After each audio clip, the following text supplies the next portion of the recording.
नमस्कार दोस्तों, स्वागत है आप सभी का एक बार फिर हमारी चैनल पर। मित्रों, अगर आप भी अपनी लाइफ में कुछ नया सीखना चाहते हो तो इस चैनल को अभी सब्सक्राइब करें।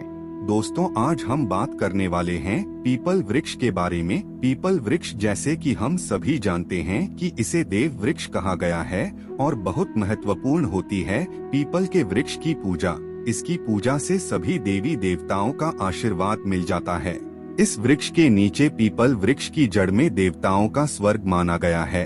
सभी देवी देवताओं का यहाँ निवास माना गया है और पुराण के अनुसार पीपल की जड़ में विष्णु और तने में केशव, शाखाओं में नारायण, पत्तों में भगवान हरि और फल में सभी देवताओं से युक्त दूत सदा निवास करते हैं।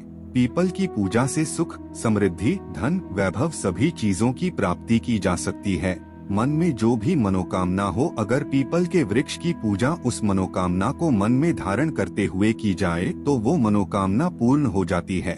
कई ऐसे प्रश्न मन में उठते हैं, जैसे कि पीपल में जल देते समय सूर्योदय से पहले देना चाहिए या सूर्योदय के बाद देना चाहिए। पीपल में जो हम दीप दान करते हैं, सूर्यास्त से पहले करें या सूर्यास्त के बाद करें? सुबह शाम दोनों समय दीपक जला सकते हैं क्या परिक्रमा करना जरूरी है? और अगर जरूरी है तो कितनी परिक्रमा करनी चाहिए? क्या शनिवार को ही सिर्फ हम पीपल में जल दे सकते हैं, किसी और दिन जल नहीं देना चाहिए? तो इन सभी प्रश्नों पर आज की वीडियो आधारित है, तो वीडियो को पूरा देखें। और आगे बढ़ने से पहले आपसे रिक्वेस्ट करते हैं कि वीडियो को लाइक जरूर करिएगा, दोस्तों को शेयर कर दीजिएगा और अगर आपने अभी तक चैनल को सब्सक्राइब नहीं किया है तो चैनल को सब्सक्राइब करके बेल आइकन जरूर दबाइएगा। बात करते हैं पीपल की पूजा से सबसे पहले तो लाभ क्या है।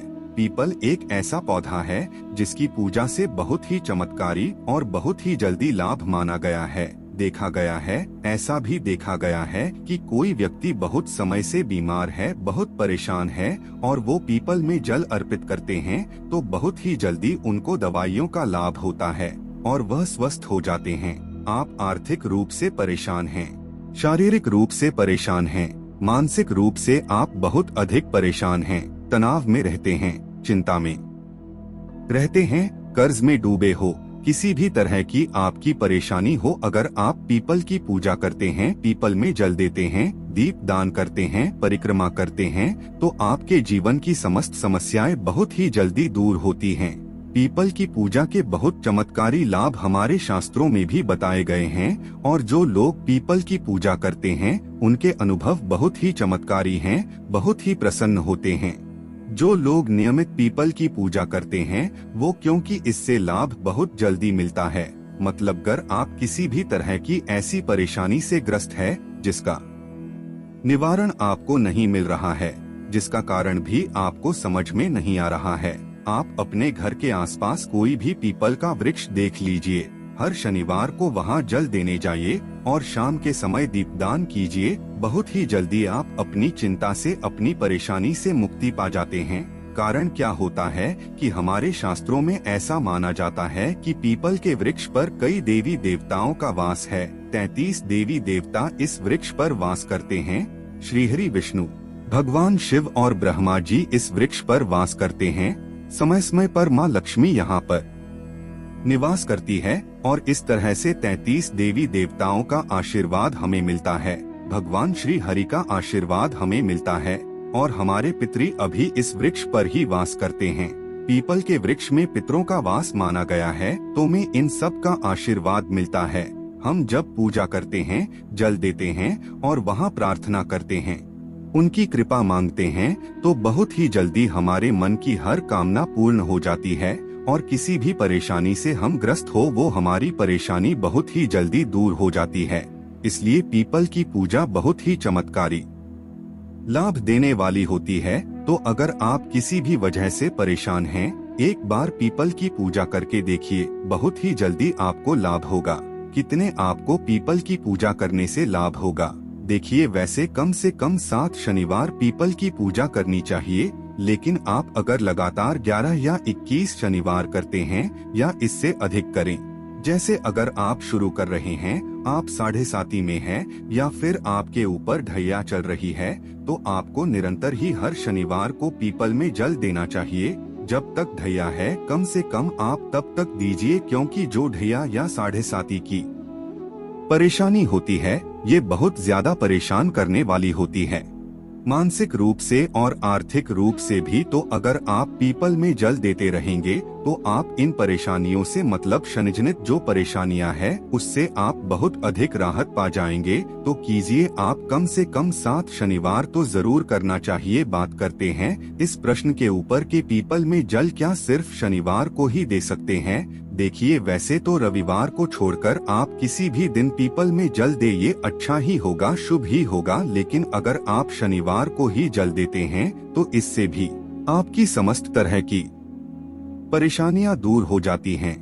शनिवार एक विशेष दिन है और स्वयं शनिदेव कहते हैं कि जो भी व्यक्ति शनिवार के दिन पीपल में जल अर्पित करेगा उसको किसी भी तरह की अगर शनि से रिलेटेड परेशानी है उन सभी परेशानियों से मैं मुक्त कर दूंगा। और शनि से रिलेटेड अगर कोई भी परेशानी आपको है तो जो भी शनि देव की पीड़ा से जूझ रहे हैं उन्हें पता है, अगर शनि आपके ऊपर किसी भी तरह से प्रभाव डालते हैं तो आपके जीवन में आर्थिक, शारीरिक, मानसिक तमाम तरह की परेशानियां, मतलब सभी परेशानियां आपके जीवन में होती हैं। अगर शनि देव का फल देते हैं तो सिर्फ आप शनिवार के दिन जल दीजिए। इससे आपको पितरों की भी कृपा मिलेगी और शनिवार के दिन माँ लक्ष्मी का वास माना गया है। पीपल के वृक्ष में तो माँ लक्ष्मी की कृपा मिल जाती है।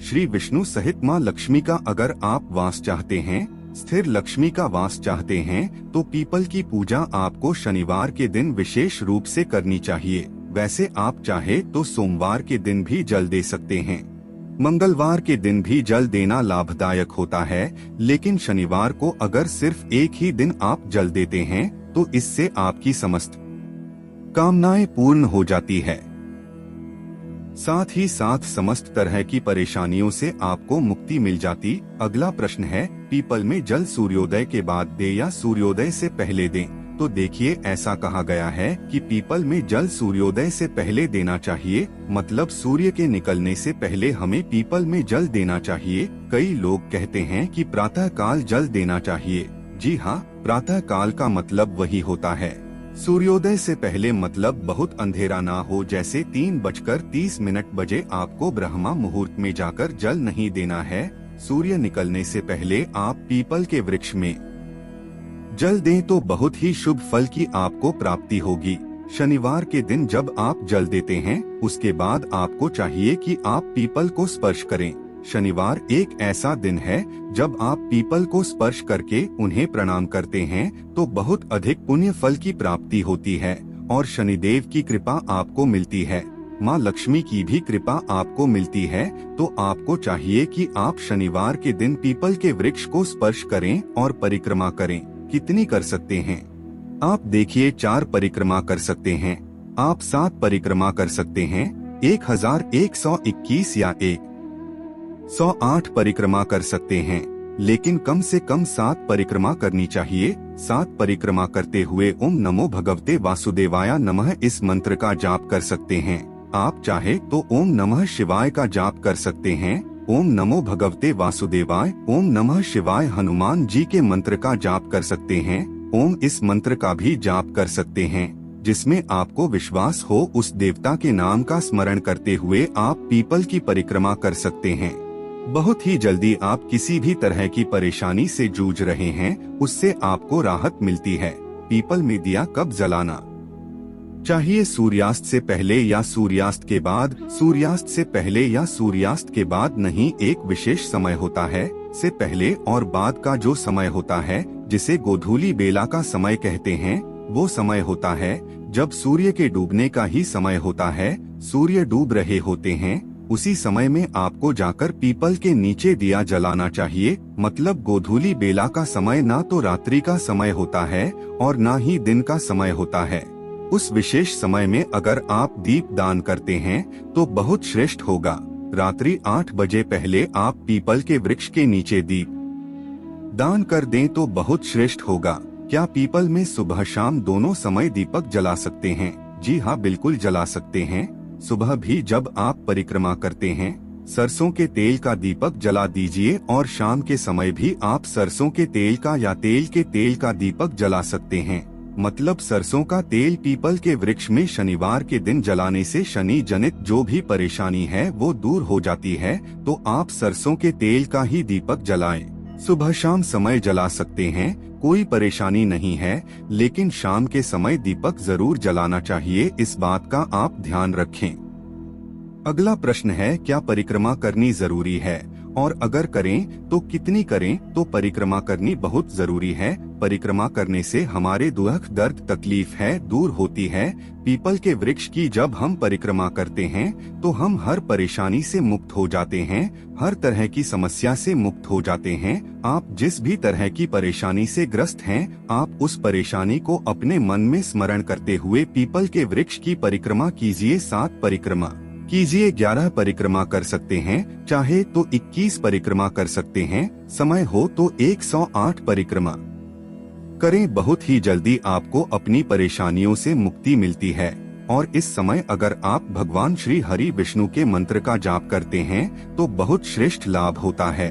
और अगर आप 7.5 से जूझ रहे हैं, 7.5 या ढैया से, या शनि आपके किसी भी तरह से गोचर में है और आपको शुभ फल नहीं दे रहे हैं, परेशान कर रहे हैं, तो आपको चाहिए कि आप शनि के मंत्र का जाप करें। ओम क्षण शनिश्चराय नमः, इस मंत्र का जाप करें। परिक्रमा करते समय अगर आपके पास समय हो तो थोड़ा बैठ जाइए, पीपल की छाव में ही बैठकर मंत्र जाप करें। चाहे आप हनुमान चालीसा का पाठ कर लें या फिर शनि देव के मंत्र का जाप कर लें, हनुमान जी मंत्र का जाप कर लें, या भगवान श्री हरि विष्णु के मंत्र ओम नमो भगवते वासुदेवाय नमः इस मंत्र का जाप करें। ओम नमः शिवाय का जाप करें। कुछ समय पीपल के वृक्ष में बैठकर ध्यान करने से, साधना करने से, मंत्र जाप करने से हमारे जीवन की समस्त तरह की समस्याएं दूर होती है, मानसिक शांति मिलती है।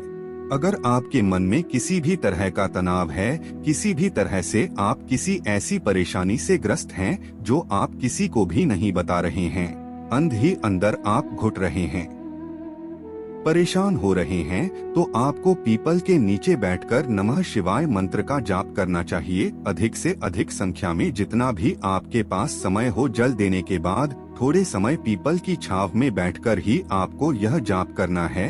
आप देखेंगे बहुत ही जल्दी 2 या 3 शनिवार में ही आपको राहत बहुत जल्दी मिल जाती है, क्योंकि पीपल के नीचे जप करने से हमारे पितरों की कृपा हमें मिलती है और पीपल के नीचे साधना करने से सिद्धि की प्राप्ति होती है। तो बहुत ही जल्दी आप चाहते हैं तो पीपल के नीचे ध्यान कीजिए, साधना कीजिए। भगवत गीता का पाठ अगर पीपल के नीचे किया जाए तो जन्मों जन्मों के पाप नष्ट हो जाते हैं। हनुमान चालीसा का पाठ करते हैं तो कर्ज से मुक्ति मिलती है। सुंदर कांड का पाठ करते हैं तो जीवन में और आपके कार्यों में आने वाली बाधाएं दूर होती है। तो किसी भी तरह की आपकी परेशानी है, आप शनिवार के दिन में जल दें। दोस्तों, अगर आपको ये जानकारी अच्छी लगी तो वीडियो को लाइक और चैनल को सब्सक्राइब करना ना भूलें। फिर मिलते हैं कुछ नई जानकारी के साथ, तब तक के लिए हर हर महादेव।